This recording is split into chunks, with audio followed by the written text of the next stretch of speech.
Russia దగ్గర చమురు కొనొద్దని America ఎన్ని చెప్పినా సరే భారత్ అయితే వినలేదు. ఇప్పుడు భారతదేశ ప్రైవేట్ సంస్థల మీద కూడా ఆంక్షలు విధించింది అమెరికా. అలాగే అమెరికా సంస్థల మీద, అమెరికాయేతర సంస్థల మీద, పాశ్చాత్య దేశాల మీద, యూరప్ దేశాల మీద, అంటే ఆ దేశాలన్నింటి మీద కూడా ఆంక్షలు విధించింది.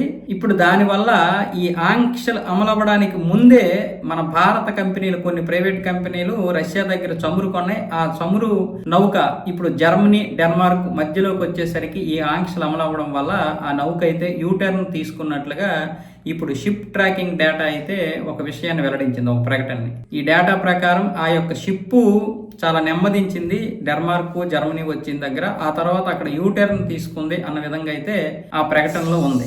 ఈ చమురు రష్యా నుంచి ఎక్కడికి వస్తుందంటే హెచ్ఎంఈఎల్ సంస్థ అధికారులు రష్యా చమురును కొనుగోలు చేశారు. ఈ refinery Hindustan petroleum corporation limited Mittal group భాగస్వామ్యంలో నడుస్తుంది. ఆర్సిలార్ మిత్తల్కి చెందినటువంటి ఎనర్జీ విభాగం ఆంక్షల పరిధిలో ఉన్న నౌకల ద్వారా ముడి చమురును గుజరాత్లోని ముంద్రా నౌకాశ్రమానికి దిగుమతి చేసుకుని అక్కడి నుంచి పైప్ లైన్ల ద్వారా పంజాబ్లోని గురు గోవింద్ సింగ్ రిఫైనరీకి సరఫరా చేసినట్లు ఒక ఆంగ్ల పత్రిక అయితే ఫైనాన్షియల్ టైమ్స్ కథనం వెల్లడించింది. ఇది దేశంలోనే 10వ అతిపెద్ద రిఫైనరీ. ఒక ఏడాదికి 11.3 మిలియన్ టన్నుల ముడి చమురును ప్రాసెస్ చేస్తుంది.